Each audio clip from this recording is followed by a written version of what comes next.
Hello friends, welcome और YouTube channel. कैसे हैं आप लोग? उम्मीद है अच्छे होंगे और अच्छे से अपनी प्रिपरेशन कर रहे होंगे। तो आप लोगों के एग्ज़ाम कंडक्ट हो चुके हैं और कुछ एग्ज़ाम्स आप लोगों के हो भी चुके हैं यहाँ पे। तो फिलहाल जैसे भी आप लोगों ने प्रिपरेशन की होगी उसी के हिसाब से आप लोगों के जो एग्ज़ाम होंगे वो अच्छे से जा रहे होंगे।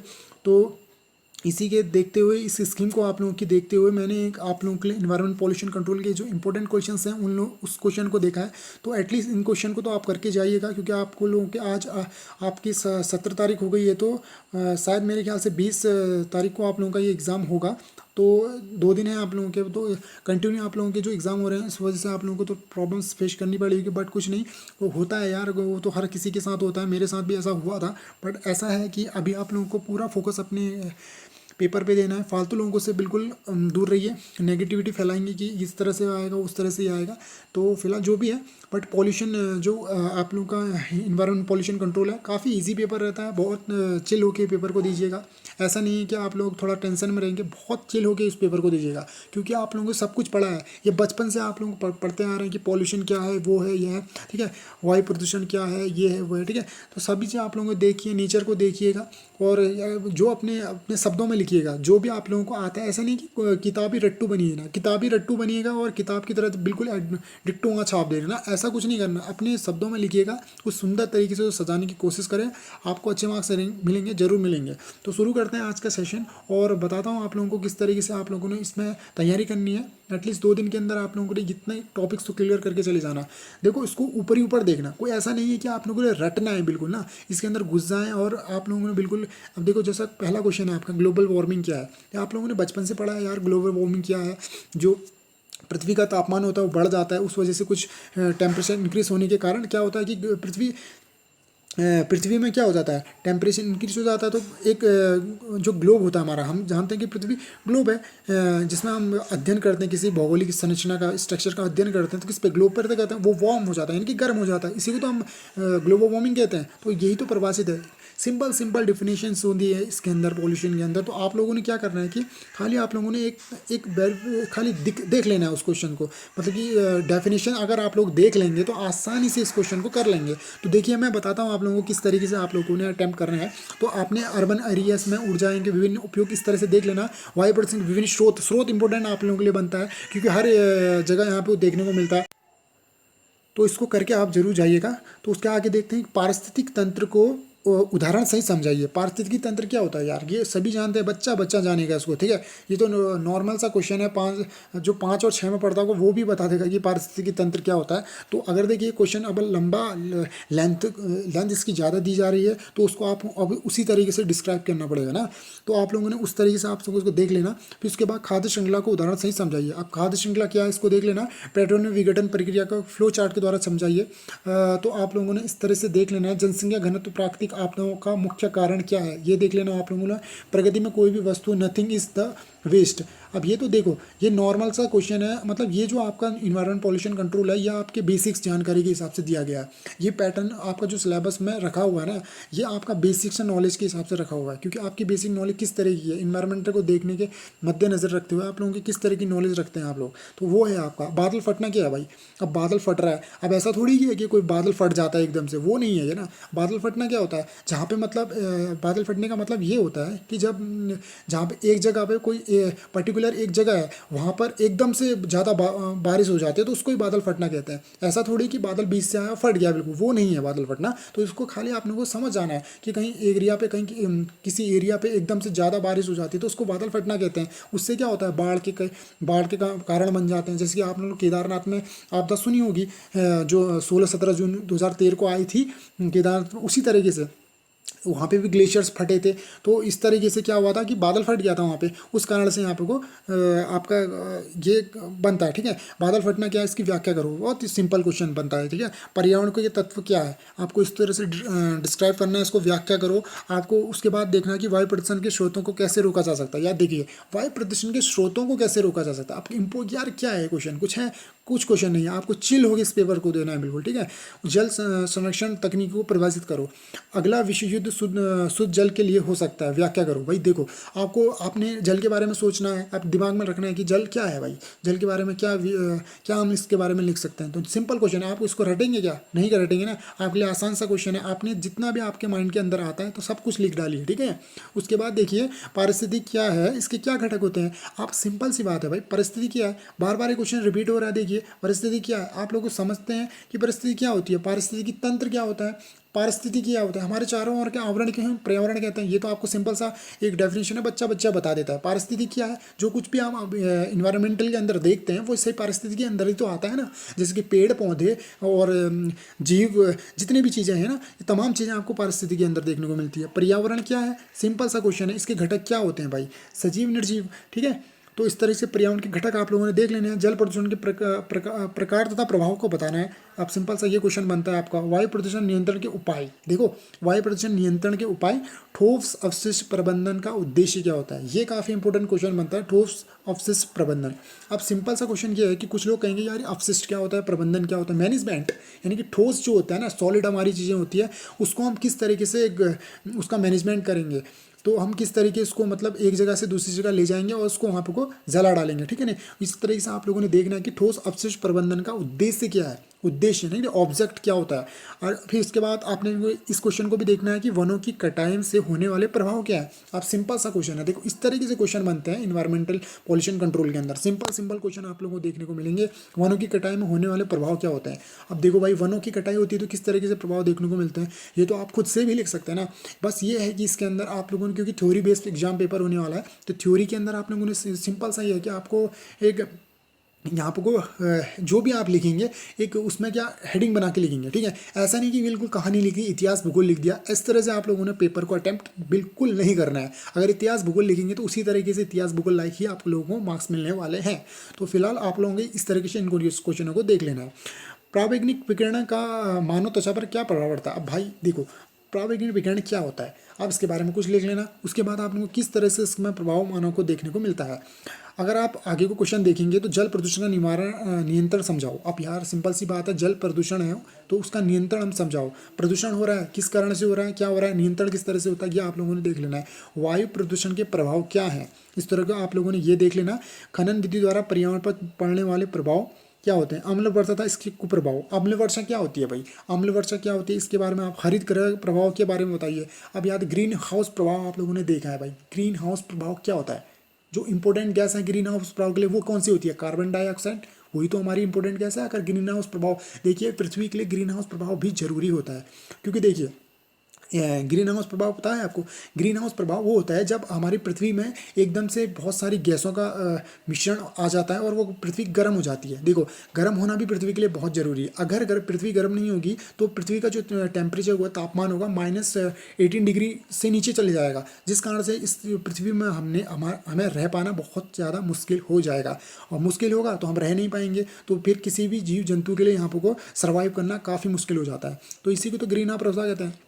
देखिए ग्रीन हाउस प्रभाव अगर बाई चांस आपका क्वेश्चन बन जाता है ग्रीन हाउस प्रभाव का, और जहाँ तक मुझे लगता है कि हो आने के चांसेस बहुत ज़्यादा रहते हैं आपकी इन्वायरमेंट पॉल्यूशन कंट्रोल, क्योंकि एक काफ़ी मतलब इंपॉर्टेंट क्वेश्चन है इन्वायरमेंट पॉल्यूशन कंट्रोल का।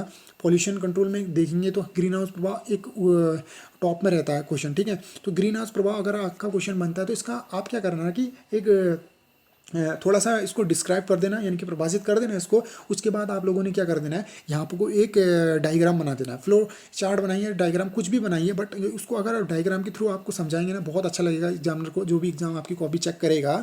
उसके बाद आप लोगों को हो सकता है कि वो full marks they they, but फिर भी आप लोगों ने पूरी प्रोसेस करके ही जानी है। देखिए आगे को देखते हैं।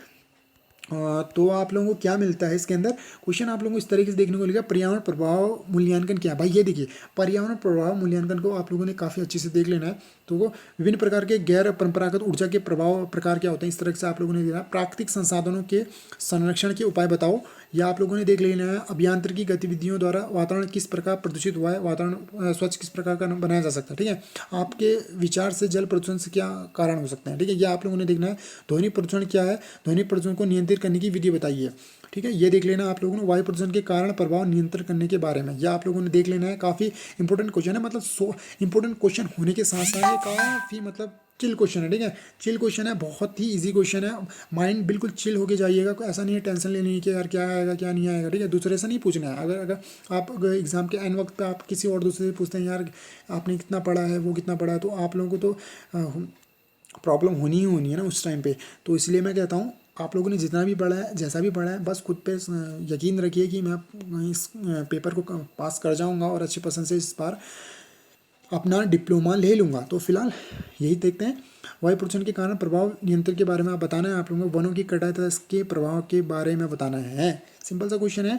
संक्षिप्त टिप्पणी, अगर टिप्पणी में से क्वेश्चन बनता है तो आप लोग अम्ल वर्षा से बन सकता है, ओजोन परत कमी के कारण इससे बन सकता है, जलाकर वाटर लॉगिंग क्या होती है। ठीक है, वाटर लॉगिंग क्या है भाई, जहाँ आपको एक खेत है मान के चलिए। ठीक है, एग्जांपल देता हूँ वाटर लॉगिंग का। तो जहाँ पे खेत है वहाँ पर को क्या होता है कि पानी की अधिकता हो जाती है। पानी की अधिकता के कारण क्या, यहाँ पे पौधे वहाँ पे जम नहीं पाते हैं। ठीक है, जिस कारण से इसको वाटर लॉगिंग कहते हैं। या आपको देख लेना है। ठीक है, प्रकाश रासायनिक धूम कोहरा क्या होता है, मृदा अपरदन क्या होता है। ठीक है, ये तो सिंपल सा क्वेश्चन है यार। ठीक है, उसके बाद अगर देखेंगे तो पर्यावरण अभियांत्रिकी के लाभ, प्राकृतिक संसाधनों के बचाव और लाभ आप लोगों ने देख लेना। जल प्रदूषण के कारण एवं नियंत्रण विधि ये देख लेना। ध्वनि प्रदूषण के कारण व नियंत्रण की विधियाँ क्या होती है। वायु प्रदूषण के कारण व नियंत्रण की विधि आप लोगों ने देख लेनी है। वृक्ष के कटान के दुष्परिणाम क्या हो सकते हैं। दुष्परिणाम यार ये देखो, वृक्ष के कटान के दुष्परिणाम यानी कि हानियाँ क्या होती है। सिंपल सी बात है यार, आप लोगों ने डेली आप अपनी लाइफ को जी रहे हैं, इधर भी देखते हैं उधर भी देखते हैं, कोई वृक्ष काट रहा है, कोई पेड़ काट रहा है, कोई पौधे काट रहा है, कोई कुछ काट रहा है। तो पर्यावरण को किसी ना किसी तरह से वो इनबैलेंस कर रहा है ना, बैलेंस नहीं करना चाह रहा है। तो हम देखते हैं कि यार कोई कचरा इधर फेंक जा रहा है, कोई कचरा होता है। तो आप इसी से एनालाइज कर सकते हैं अपने आप को कि आप लोगों ने अपने माइंड में जितनी भी चीज़ें पर्यावरण से रिलेटेड कुछ नहीं है ना, उस टाइम पे आप लोगों ने सब कुछ लिख डालनी है। ठीक है, सब कुछ लिख डालनी है आप लोगों ने। ऐसा नहीं है कि यार ये नहीं लिखना वो नहीं लिखना, ऐसा मतलब उसको एक पॉइंट वाइज बना के लीजिए। देखिए कभी भी हो, जब भी आप पेपर सॉल्व करते हैं तो स्टार्टिंग की जो लाइनें होती है ना, 2-3 लाइनें, उसको अच्छी से लिख लीजिए। उसको अच्छे से लिखेंगे तो हो सकता है आपको नंबर मिल जाए। अब अभी आप पहले से ही आप लोगों ने कहानी बनानी शुरू कर दी कि ये वो होता है, ऐसा होता है, वैसा होता है, तो फिर देखो एग्जामिनर वो तो सोचेगा यार ये बेकार इंसान है, बुस करो इसको, क्योंकि मार्क्स जैसा लिखोगे वैसा ही मिलेंगे, है ना। वो तो ठीक है। अब देखो आगे किस तरह से खदान व ब्लास्टिंग के दुष्परिणाम, मृदा मृदा कटान, आप वाटर लॉगिंग मैंने बता दिया। सॉइल पॉल्यूशन क्या होता है आपका। ठीक है, ये देख लेना। EIA पर्यावरण प्रदूषण की जांच लाभ आवश्यकता बारे में बताइए, ये आप लोगों ने देखना है। ग्लोबल वार्मिंग के बारे में मैंने बता दिया कि ये बहुत काफ़ी इंपॉर्टेंट क्वेश्चन बनता है आप लोगों ने। रेडियो एक्टिव जो किरणें होती हैं हानिकारक परिणाम था, उसके नियंत्रण के उपाय बताना है आप लोगों ने। विभिन्न वैकल्पिक ऊर्जा के बारे में आप लोगों ने बताना है, जो सोर्सेज ऑफ एनर्जी होती है। काफ़ी चिल क्वेश्चन है यार ये तो। देखिए सोर्सेज ऑफ एनर्जी क्या क्या होती है, आप लोगों ने पवन ऊर्जा, तमाम तरह की ऊर्जाएं देखी होंगी ना आप, सौर ऊर्जा, पवन ऊर्जा, नाभिकीय ऊर्जा। ठीक है, इस तरह की ऊर्जाओं के बारे में आप लोगों ने बताना है। खाली हल्का हल्का सोच ले लेना, उसके बाद अपने हिसाब से उसको पढ़ लेना और उसके बाद अपने हिसाब से वहाँ पे एग्जाम पे लिख लेना। कार्बन क्रेडिट क्या के बारे में बताइए। कार्बन क्रेडिट क्या है इसके बारे में आप लोगों ने बताना। अब देखो अगर 1 मार्क्स में क्वेश्चन बनता है, हो सकता है कि यहाँ से भी बन सकता है। वायु ऊर्जा क्या है, सौर ऊर्जा क्या है, और स्लज क्या है आपका, और स्केल क्या है, पीएच वैल्यू क्या है, माइक्रोन कैसे कहते हैं, एलपीजी क्या होता है, ग्राउंड वाटर क्या होता है, जीपीएस क्या होता है, डस्ट और चक्रवात कार्बन मोनोऑक्साइड, जीपीएस क्या होता है, ग्लोबल पोजीशन सिस्टम होता है ना जीपीएस। सिंपल सा क्वेश्चन बनता है, फुल फॉर्म आकर पूछ सकता है वो आपका। ठीक है, इस तरीके से आप लोगों ने देख लेना है। ये है आप लोगों के इंपॉर्टेंट क्वेश्चन जो आपके इन्वायरमेंट पॉल्यूशन कंट्रोल के अंतर्गत आते हैं। तो फिलहाल आप लोगों से ये बात करनी थी कि आप लोगों को जो एग्ज़ाम पेपर हो रहे हैं फिलहाल धीरे धीरे हो रहे हैं, और आप लोगों के शायद मेरे ख्याल से 22 तारीख को आप लोगों के जो सिक्स सेम के एग्ज़ाम है वो भी ख़त्म हो जाएंगे, और उसके बाद आप लोग फ्री हो जाएंगे।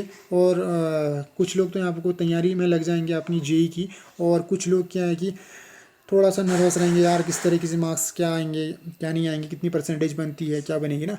तो फिलहाल वो तो छोड़ो, फिलहाल अपनी फोकस अभी यहाँ पे ध्यान रखो कि क्या आप लोगों ने अब अगले जो एग्ज़ाम आपके आने वाले हैं 4-5 दिन के अंदर जो भी हैं आप लोगों के बचे हुए, उसमें आप लोगों को किस तरीके से अपनी फुल अपना 100% दे के जाना है। ठीक है, 100% दे के जाएंगे जितना भी आप लोगों ने पढ़ना है, क्योंकि अब क्या है ना, लास्ट टाइम है। ऐसा नहीं है कि दूसरे से पूछना है कि तूने कितना पढ़ा है, यार मैंने तो कम पढ़ा है, क्या मेरा होगा, क्या नहीं होगा। तो इस तरीके से आप लोगों ने जो जितनी भी नेगेटिविटी है आप लोगों के अंदर वो छोड़ो और फिर पॉजिटिविटी के साथ जाओ और चिल होके जाओ। एग्ज़ाम पेपर अच्छे से जाएगा। कोई ऐसा टफ एग्ज़ाम पेपर नहीं है पॉली के अंदर कि आप लोगों में बिल्कुल नर्वस होके जाना है यार कैसा होगा क्या होगा, ठीक है। जो भी होगा जैसा भी होगा बहुत बढ़िया होगा। और उम्मीद करता हूँ आप लोग अच्छे से पढ़ रहे होंगे और फालतू टाइम अभी बिल्कुल नहीं कर रहे होंगे यूज अपना, क्योंकि फालतू के अभी चैटिंग वगैरह जितनी भी टेलीग्राम, व्हाट्सएप, इंस्टाग्राम, फेसबुक जितनी भी चीज़ें उनसे दूर रहिए, जितना हो सके दूर रहिए। और फिलहाल अपना फोकस करिए कि किस तरीके से मैंने सही अटेम्प्ट करना है पेपर को, ठीक है। पेपर जब भी आता है ना, पेपर जब भी आता है तो बिल्कुल चिल होकर पेपर दीजिएगा। ऐसा नहीं कि अपने आप को बिल्कुल दब के पेपर देना है कि यार मुझे ये नहीं क्वेश्चन आ रहा है। देखो जो क्वेश्चन भी आपको आ रहा है उसको सबसे पहले अटैम्प्ट करिए। अटैम्प्ट धीरे धीरे करेंगे तो सब कुछ क्वेश्चन आप लोगों के बनते चले जाएंगे।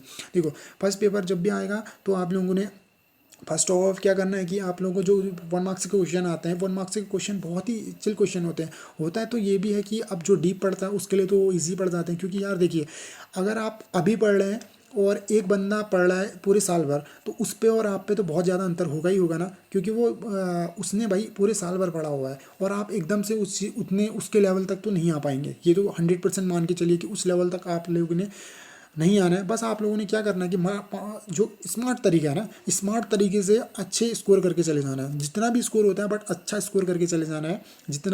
जितने मार्क्स का भी आपका पेपर होता है अपने मैक्सिमम मार्क्स लेके आने की कोशिश करनी है। ऐसा नहीं है कि आप लोगों ने एटलीस्ट सिर्फ जितना मैं पास होना है उतने मार्क्स लाने हैं। आप लोगों ने सोच क्लियर करनी है कि आप ज़्यादा से ज़्यादा मार्क्स गेन कर सकें और अच्छी परसेंटेज लेके आ सकें। तो इस वीडियो को बनाने का मकसद मेरा यही था कि आप लोगों को अच्छे मार्क्स से पास करा सकूं मैं, ताकि ये वीडियो देखने के बाद कुछ लोगों को बेनिफिट हो। कई लोग ढूंढते रहते हैं यार कहाँ से मैं करूं, क्या करूं, कौन से क्वेश्चंस पढूं। तो यही आप लोगों के इंपॉर्टेंट क्वेश्चन है गाइस। जिस तरह से आप लोग अभी पॉलिटेक्निक डिप्लोमा एग्ज़ाम दे रहे हैं उसी तरीके से मैंने किसी टाइम पे आप लोगों की तरह ही एग्ज़ाम दिया था। मैं भी बहुत नर्वस हुआ करता था, बट अब मेरा कंप्लीट हो चुका है। बट जो भी है अब वो वक्त गया। अब वो आप लोगों ने तैयारी करनी है। आप लोग आगे की तैयारी करेंगे और उम्मीद है आप लोगों को इस वीडियो को देखने के बाद सारे डाउट्स क्लियर हो जाएंगे। इन्वायरमेंट पॉल्यूशन कंट्रोल के छोटा सा पेपर है, 50 मार्क्स का पेपर है, ज़्यादा टफ पेपर आता नहीं है। चिल होकर पेपर जाना। इन्वायरमेंट पॉल्यूशन आप लोगों ने बचपन से पढ़ी है, ये सोच के जाना और जो भी आएगा उसको हम अटैम्प्ट कर लेंगे। देखो एटलीस्ट अगर कोई भी क्वेश्चन आता है तो उसको एटलीस्ट आप अटैम्प्ट तो जरूर करना, ठीक है। भले ही कुछ लिखना लेकिन अटैम्प्ट करके पूरा का पूरा पेपर आना। ऐसा नहीं है कि कोई भी क्वेश्चन आप छोड़ के आए, सब कुछ लिख डालना और जितना हो सके मतलब उसको डिस्क्राइब करने की कोशिश करना और अच्छा लिखने की कोशिश करना। ऐसा नहीं कि बिल्कुल इतिहास, भूगोल, महाभारत उसमें लिख ले, तो इस तरीके से आप लोगों को नंबर कम ही मिलेंगे। अब हाँ, जब आप लोगों को कुछ आ ही नहीं रहा है तो तब तो आप लोगों ने वो अटैम्प्ट करना ही है इतिहास भूगोल के साथ। बट अगर आपको आ रहा है, अच्छा क्वेश्चन बन रहा है, तो उसको अटैम्प्ट करने की कोशिश करना। जब भी आपको देखिए एग्जाम पेपर में जो क्वेश्चन भी आप लोगों को अच्छी तरीके से आता है ना उसको पहले लिखने की कोशिश करिएगा। 1 मार्क्स के बाद 1 मार्क्स के बाद पहला नंबर वही आता है जिस क्वेश्चन को आपको सही तरीके से डिस्क्राइब करना आ रहा है, तो उसको क्वेश्चन को अच्छे से लिखने की कोशिश करना। क्योंकि उससे क्या होता है कि ना, उससे आपको ही बेनिफिट होगा। क्योंकि एग्जामिनर देखेगा यार हाँ इसने अच्छी तरीके से तो लिखा हुआ है स्टार्टिंग में, फिर भले ही आप लोगों को जो कम क्वेश्चन आता है उसको फिर लास्ट में करने की कोशिश करना। तो यही था, आप लोगों को इतना ही बताना था। तो मिलते हैं एक अगले वीडियो पे, नेक्स्ट वीडियो पे देखते हैं क्या होता है आगे को। तो तब तक के लिए आप लोग मस्त रहिए, स्वस्थ रहिए दोस्त, और अच्छे से प्रिपरेशन करते रहिए। अपने हेल्थ का ख्याल रखिएगा, क्योंकि ऐसा नहीं हो कि रात भर पढ़ते रहें और सुबह बिल्कुल एग्ज़ाम का टाइम आए और बिल्कुल ठंड पड़ जाए एग्ज़ाम में, ठीक है। आप लोगों का हो सकता है कल एग्ज़ाम हो, तो best luck of your exam, क्योंकि आप लोगों के शायद लास्ट मोमेंट पे हैं एग्ज़ाम की, क्योंकि आप लोगों के 2 से 4 एग्ज़ाम बचे हुए हैं। तो जो भी हैं वो एग्ज़ाम देने के बाद आप लोग पूरी तरीके से फ्री हो जाएंगे कुछ टाइम के लिए। फिर उसके बाद आप लोगों के लिए दिमाग में फिर से टेंशन चालू हो जाएगी। तो जो भी है वो आगे की बात है, आप लोग कर लेंगे उसके आगे का भी। और तब तक के लिए आप लोगों के लिए गुड बाय, गुड नाइट।